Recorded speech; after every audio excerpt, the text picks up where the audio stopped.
अस्सलाम वालेकुम दोस्तों, मैं हूं शौकत जरदारी और आज मैं दो मौज़ुओं पे बात करूंगा। लेकिन उससे पहले मैं आपको बता दूं कि अभी हमने एक नया यूट्यूब चैनल भी बनाया है सब नया के नाम से, और उसमें हमारी सब्सक्रिप्शन बड़ी स्लो जा रही है। तो आप लोगों से रिक्वेस्ट है, आप उसको सब्सक्राइब करेंगे तो फिर आगे चल के हम पैसे कमाएंगे। हमारा भी हक है, हम भी कुछ पैसे कमाएं, ताने तो बड़े खाते हैं। तो चले काम की बात करते हैं। एक तो एमडी केट लीक्स माफिया के खिलाफ सिंध के तुलबा अदालत पहुंच गए हैं और अदालत ने आज इस केस की पेशी की है। और अदालत ने जो फरीकैन हैं, ख़ास तौर पे सिंध का हेल्थ डिपार्टमेंट हुआ, सिंध का डाउ यूनिवर्सिटी हुई, एमडी केट का जो पूरा प्रोसेस है, वाइस चांसलर हैं, उन सबको उन्होंने नोटिस जारी किए हैं और उनको कहा है कि जी आप ज़रा आएँ अदालत में 14 दिसंबर को। तो तुलबा को तारीख मिली है, अच्छी बात है। और हम ये नहीं कहते कि अदलिया जो है वो एक सोशली जो एक इन्फ्लुएंस कर रहा है, सोशल मीडिया, बच्चे एहतजाज कर रहे हैं। हम नहीं चाहते कि अदलिया किसी भी इन्फ्लुएंस में सही या गलत फैसला दे। अदलिया उसको बिल्कुल जांचे, उसको हर तरफ से देखे, जो शवाहिद हैं पेपर लीक के उनको भी देखे, उनकी ऑथेंटिसिटी को देखे, और उसके बाद अदलिया ये ना कहे कि जी इम्तिहान ख़त्म हो गया है। हमारी गुजारिश ये है अदलिया से कि अदलिया ये ऑर्डर भी दे कि एक टाइम फ्रेम बनाए कि जी 1 महीने के अंदर, 15 दिन के अंदर, 2 महीने के अंदर जो कल्प्रिट्स हैं उनके नाम अदालत को चाहिए, उनकी गिरफ्तारियां अदालत को चाहिए, उनको अदालत में पेश किया जाए। और अगर वो पेश नहीं हो पाते तो जो भी उस वक्त का हुक्मरान होगा, क्योंकि कह रहे हैं कि इलेक्शन हो सकता है डिले हो जाए, तो लग रहा है कि यही माकड़ सरकार ही होगी जो अभी बैठी हुई है।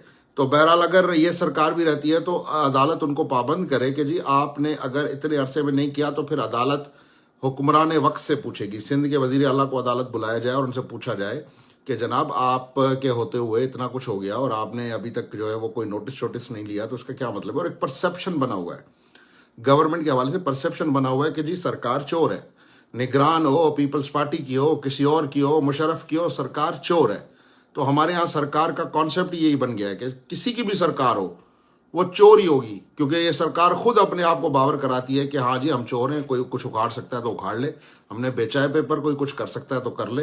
आपने देखा तो गार्ड्स हैं डाओ के, वो किस तरह जलील कर रहे हैं बच्चों को जो उधर गए हैं। तो वो तो कहते हैं जी हमें तो कोई कुछ कर नहीं सकता, लेकिन हमें यकीन है कि अदालत इस पर ज़रूर कोई कार्रवाई करेगी। अब दूसरा एक बड़ा इशू सिंध में चल रहा है और वो है सिंध की ज़मीन एक ग्रीन इनिशिएटिव के नाम पे या ग्रीन कॉरपोरेशन के नाम पे किसी कंपनी को लीज पे दी गई है। और बाकायदा उस पे जो सिंध कैबिनेट ने जो मंजूरी दी है, जो खबरें रिपोर्ट हुई हैं, तो उन खबरों के मुताबिक जी जिन जिन इलाकों में लीज पे ज़मीन दी जा रही है वहाँ पे कोई रोड ब्लॉक नहीं होंगे, वहाँ पे कोई चार दीवारियाँ नहीं बनेगी, वहाँ पे आम लोगों के आने जाने के लिए कोई रुकावटें नहीं होंगी। तो इस तरह की जो TORs बनाई हैं, तो इससे ये साफ जाहिर है कि भाई फौज की कंपनी है।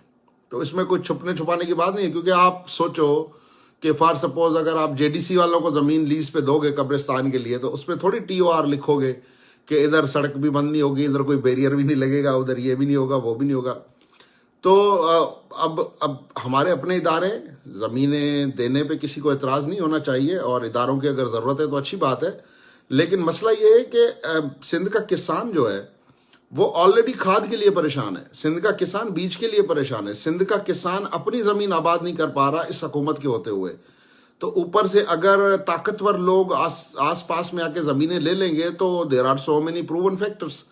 पानी का मसला होगा मकामी ज़मींदार को, क्योंकि अब ताकतवर लोगों को पानी पहुंचाना है। आपने देखा होगा कि एक ऐसी नहर भी है टंडवाला यार में जो पूरा साल बहती है, और बहुत से लोग बड़ा अरसा ये समझते रहे कि ताकतवर सियासी लोगों की ज़मीन है, लेकिन ये जब मैंने इन्वेस्टिगेट किया तो पता चला कि किसी ताकतवर इदारे की ज़रूरी ज़मीन है उधर। तो इसलिए वो नहर चलती रहती है। सियासी मुखालिफिन ने एक दूसरे को गालियां दी, लेकिन असल मसला कोई और था, और दोनों ही उनसे डरते हैं जिनकी वहाँ पे ज़मीन थी। तो ना कोई किसी का पानी बंद करवा सकता था, ना कोई किसी का खुलवा सकता था। तो सेम लाइक दैट, इसी तरह आपने नहीं देखा कि पंजाब में किसानों को किस तरह जूते पड़े हाउसिंग स्कीमों के नाम पे, रावी के बेल्ट पे जो किसान बैठे थे उनके साथ क्या जुल्म हुए। और यहाँ पे अब ये हमारे जो पर्ची सरकार वाले ये बड़े खुशी, सर हम सब लिख के दे रहे हैं सर, हम कर देंगे सर, हम बिल्कुल सर हो जाएगा सर, इनके बाप की ज़मीन है, इनका बाप इनको दे के गया है विरासत में, ये मकबूल बाकर को और इसके जितने भी ये पर्ची सरकार के नुमाइंदे, इनके पास कोई मैंडेट ही नहीं है। अच्छा, ये कंपनी क्या है? आपको याद होगा शहबाज शरीफ ने एक ग्रीन इनिशिएटिव शुरू किया था। वो अभी जब वजीर आजम बने थे ये शहबाज शरीफ साहब, ये ले दे के जो इन्होंने हुकूमत बनाई थी और फिर जलील भी हुए 16 महीने, तो इसमें जो है वो पंजाब हुकूमत ने इस कंपनी को कोई 100 अरब रुपए का कर्जा मंजूर कर दिया कि जी हम देंगे। अब उन्होंने 20-25 अरब दिए हैं या 30 अरब दिए हैं, उसका एग्जैक्ट मुझे नहीं पता, लेकिन ये रिपोर्टेड है, पाकिस्तान के बड़े अच्छे इंग्लिश अखबारों में ये खबर लगी है कोई पिछले साल। उसके बाद अभी नवंबर में जो ईसीसी की मीटिंग हुई है, ये भी रिपोर्टेड है, ये मैं कोई आपको कोई ब्रेकिंग न्यूज़ नहीं दे रहा हूँ, लेकिन सिंध के लोग नहीं रखते इंटरेस्ट इन खबरों में, तो इसलिए मैं उनको ज़रा बता रहा हूँ कि फिर जी इकोनॉमिक कोऑर्डिनेशन कमेटी जो है उसमें इसी कंपनी को इसी प्रोजेक्ट के लिए 20 अरब रुपए की मंजूरी दी गई, और बाकायदा उस समरी में ये लिखा गया, ये reported investigative story I think Dawn में लगी हुई है या द न्यूज़ में लगी हुई है। उस स्टोरी में ये कहा हुआ है कि जी इकोनॉमिक कोऑर्डिनेशन का जो ईसीसी है, उन्होंने इनको कहा है कि देखें ये आपका मामला है सूबे के साथ, तो आप इस बार तो आ गए आप पैसे लेने और हम आपको दे भी रहे हैं, लेकिन अब आइंदा आप ईसीसी के पास मत आना, आप वहीं पंजाब हुकूमत के साथ डील करो। ये है वो कंपनी जिसको वफाक ने 20 अरब दिया, जिसको पंजाब ने जो है वो 100 अरब दिए। अब वो 52,000 एकड़ जमीन जो है वो सिंध में दी जा रही है, और दे कौन रहा है? निगरान हुकूमत। चले अगर इलेक्टेड गवर्नमेंट दे, जिस तरह पीपल्स पार्टी ने मलिक रियाज को 2-2.5 लाख एकड़ ऐसे ही दे दी कोड़ियों के दाम, और फिर सर्वे कमेटी को भी खरीद के उसको 37-38 हजार कागजों में दिखा दिया, जबकि दुनिया जानती है कि ये रिपोर्टेड 2.25 लाख एकड़ जमीन है जो मलिक रियाज बैरिया टाउन पे कब्जा करके बैठा है, लेकिन कोई पूछने वाला नहीं है। फिर भी लोगों ने कहा कि चलो जी एक इलेक्टेड जमात है, जो काला मुंह हमने किया है, सिंधियों ने, हमने खुद किया है किसी को इक्तदार में बिठा के ताकि मलिक रियाज को जमीन दो तुम, तो सेम लाइक दैट इनके पास तो वो मैंडेट भी नहीं है। अभी क्यों नहीं बोलते हमारे उमर सुमरो साहब? पहले तो बड़ी ये भड़कियां मार रहे थे, ये तो शिकारपुर के अस्पताल में तब जाता था ये लॉ मिनिस्टर हमारा।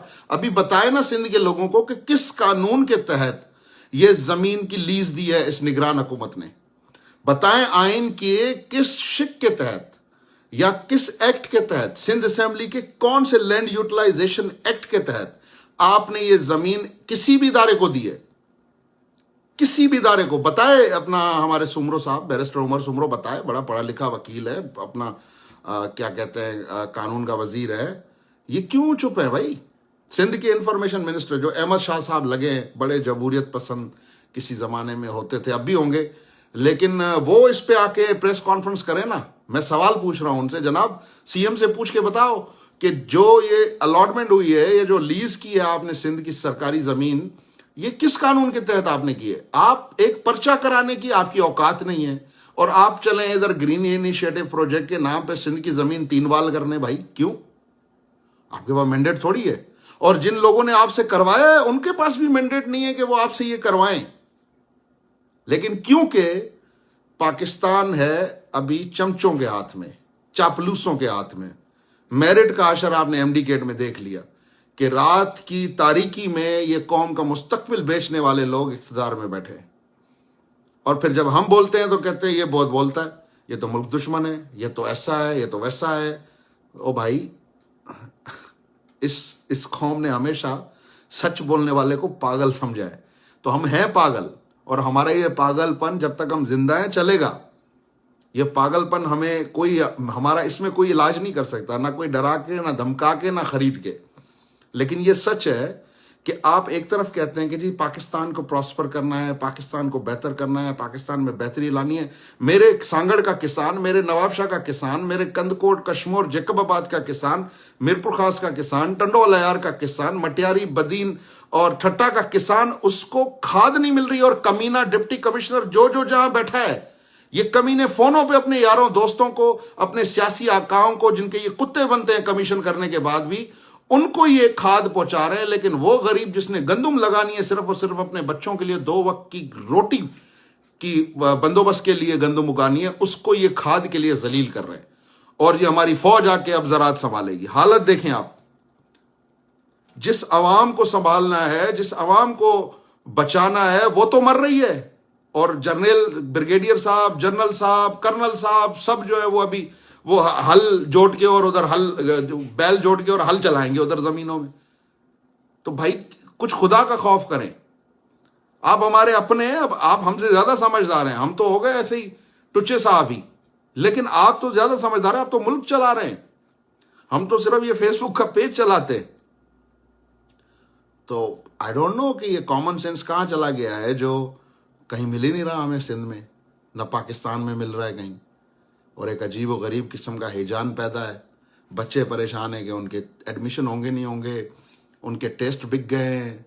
इधर अफगानी जो है वो सरेआम अब लोगों को धमकाना शुरू हो गए हैं, मोबाइलें छीनना शुरू कर दिए कि हमारा वीडियो क्यों बना रहे हो।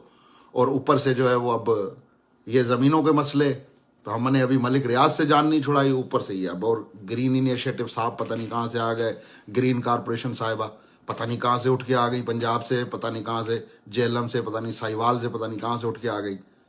और भाई इधर जो नारों का किसान है ना, नारों में सीएम साहब आपने जमीन अलॉट की है ना, तो तालका नारों में जो किसान है उससे जाके पूछो कि डीएपी कितने का मिला या नहीं मिला, यूरिया कितने का मिला या नहीं मिला। तुम्हें तुम्हारे दारोगे ने, जो तुम्हारी नहर पे दारोगा है, उसने पानी दिया तुम्हें, तुम्हारे हिस्से का नहीं दिया, पहले उससे तो पूछ लो। फिर तुम चाचे मामे बनो अपने आकाओं के, जिन्होंने तुम्हें लगाया है पर्ची देके कि इसको लगाओ, सीएम ईमानदार आदमी है। और ये ईमानदारी है आपकी, और ये है आपका सिंध के साथ सच्चाई। तो बहरहाल मैंने अपनी राय रख दी है, किसी को अच्छी लगे बुरी लगे, अल्लाह करे खुश हो। हमारा काम है बोलना, सच बोलना। हम बोल रहे हैं, हम बोलते रहेंगे, और इंशाल्लाह ताला इस मामले पर हमें जितना भी करना होगा, बात करनी होगी, हम करेंगे, क्योंकि एमडी केट हमारे सेहत का मुस्तकबिल है। और इसके साथ किसी टुच्चे को, किसी 2 नंबर को, किसी ठग को, किसी सीएम को, किसी वाइस चांसलर को, किसी अरे गरे नत्थु खैरे को हम 2 नंबरी करने नहीं देंगे। हम हर हद तक लड़ेंगे। बच्चे परेशान ना हो, बच्चे मोटिवेट रहें, बच्चे स्ट्रांग रहें, और इंशाल्लाह ताला इनके इश्यूज जो है वो जरूर हल होंगे। बहुत शुक्रिया।